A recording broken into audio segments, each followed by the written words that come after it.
استأنفت وزارة الداخلية حوارها القطاعي مع نقابات موظفي الجماعات الترابية بعد جمود طويل، في أول اجتماع منذ فترة تم عقده بعد زوال يوم الجمعة الماضي بالمديرية العامة للجماعات الترابية بالعاصمة الرباط، حيث تم وضع جدول زمني محدد لحل الملفات العالقة. وعرف الاجتماع تقديم أرضية لانطلاق الحوار القطاعي لمناقشة الملفات المطلبية لمختلف فئات موظفي الجماعات المحلية، أولها النظام الأساسي، وملف حامل الشهادات، واقتطاعات التي مست بعض المحتجين.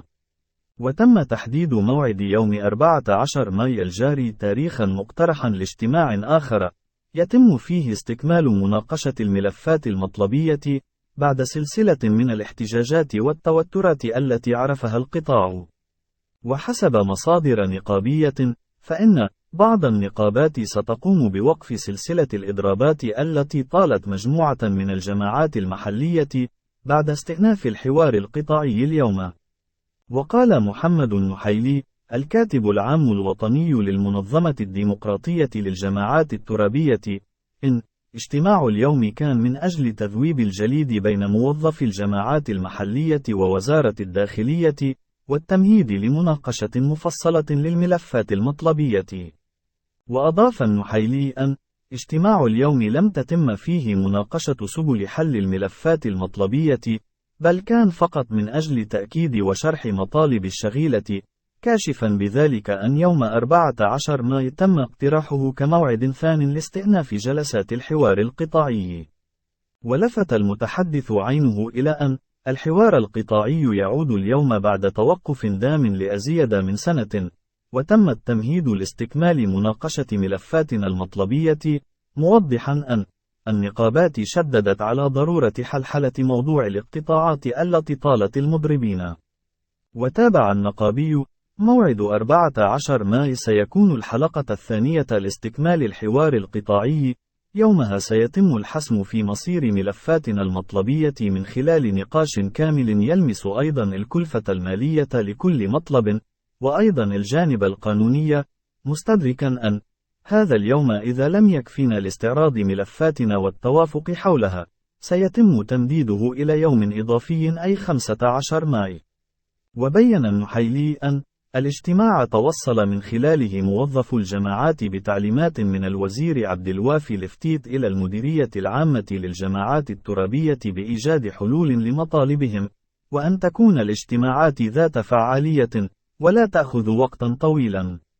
وبخصوص الزيادات في الأجور التي أقرتها الحكومة والتي تشمل هذا القطاع، أكد المتحدث عينه أن هذه الزيادة لا ترقى إلى مبدأ العدالة الأجرية، ولا تتناسب والزيادات التي عرفتها بعض القطاعات، مشددا على أن نظامنا الأساسي سيتم فيه الحرص على معالجة مسألة التعويضات الخاصة بالموظفين بالجماعات الترابية، والتي نطالب ألا تنزل عن 3000 درهم شهريا.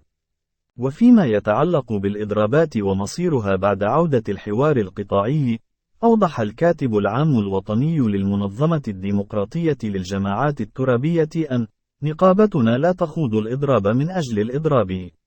وبطبيعة الحال بعد عودة الحوار القطاعي سيتم وقف الإضراب. وارتباطا بما سبق، فقد قام التنسيق النقابي الرباعي بتقديم مذكرة مطلبية محينة للسيد وزير الداخلية وإليكم مضمونها.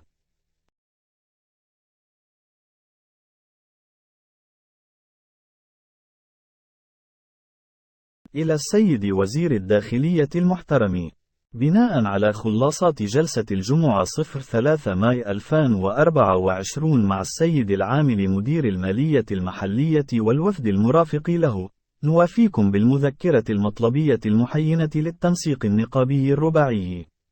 فانطلاقا من الغايات التي أسس من أجلها الحوار القطاعي الهادفة لا تحسين أوضاع شغيلة الجماعات الترابية وإجراء التدبير المفوض قطاع النظافة والعمال العرضيين والإنعاش الوطني ولأجل إنجاح الحوار المستأنف، وبناء على توصيات أشغال اللجان التقنية الموضوعاتية وكذا مخرجات جلسة الجمعة 03 ماي 2024 مع السيد العامل مدير المالية المحلية والوفد المرافق له بتوجيه من السيد وزير الداخلية وبرؤية جديدة ناجعة والمتعلقة أساسا بتحيين المذكرة المطلبية ووضع سقف زمني للحوار القطاعي، يتقدم التنسيق النقابي الرباعي بالمطالب المحينة التالية: أولاً، الحريات النقابية. وقف الاقتطاعات بسبب الأضراب وارجاع المبالغ المقتطعة.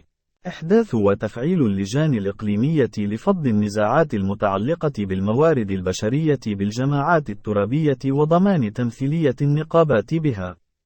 تسليم وصولات الإيداع للفروع النقابية وفق القوانين الجاري بها العمل. فتح الحوارات على الصعيد الجهوي الإقليمي والمحلي. إعطاء تسهيلات نقابية للمسؤولين النقابيين محليا إقليميا وجهويا. إرجاع المطرودين لأسباب نقابية. ثانيا، الملفات والوضعيات الإدارية المعلقة. إدماج حامل الشهادات والدبلومات بأثر مالي وإداري. إنصاف الكتاب الإداريين خريجي مراكز التكوين الإداري الذين تم إغفال إدماجهم عند صدور مراسيم 2010 بأثر مالي وإداري. إنصاف المساعدين الإداريين والمساعدين التقنيين. فتح مجال الترقي لخارج السلم لفائدة التقنيين والمحررين. حل الممرضين وتقني الصحة إسوة بزملائهم بقطاع الصحة. تحويل الرصيد الفردي بعد 2006 من النظام الجماعي لمنح رواتب التقاعد إلى الصندوق المغربي للتقاعد. التعجيل بتنفيذ الأحكام القضائية. فتح مراكز التكوين لتأهيل الموارد البشرية ومواكبة الرقمنة. إحداث درجة جديدة لجميع الفئات. إحداث نظام أساسي محفز وعادل لفائدة أجراء التدبير المفوض وإعداد دفتر تحملات موحد ونموذجي بمقاربة تشاركية.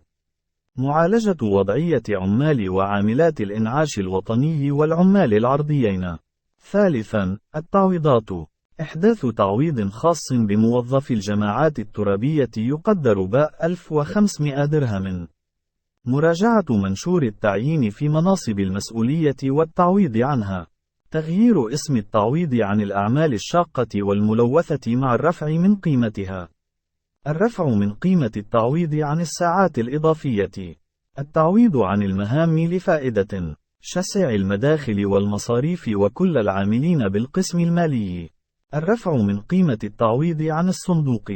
ضباط الحالة المدنية والعاملين بمكاتب المصادقة وتصحيح الإمضاء. العاملين بمكاتب حفظ الصحة وسائقي سيارات نقل الأموات والمرضى. متتبع الأوراش والمشاريع. العاملين بالمنصات الرقمية. توحيد التعويض عن التنقل والرفع من قيمته. إحداث تعويض عن الشهر 13. رابعاً، الأعمال الاجتماعية. التسريع بعمل مؤسسة الأعمال الاجتماعية. إحداث منح متنوعة لفائدة الموظفات والموظفين. خامساً، النظام الأساسي. موافاة التنسيق النقابي بالرد على رسالة النقابات حول تعديل الفصول المتعلقة بإخراج النظام الأساسي بالقوانين التنظيمية. إخراج نظام أساسي منصف وعادل عبر مرسوم متوافق بشأنه. السلام عليكم. لا تنسوا الإعجاب بالفيديو والاشتراك في القناة تشجيعا لنا لنستمر بنشر المزيد إن شاء الله.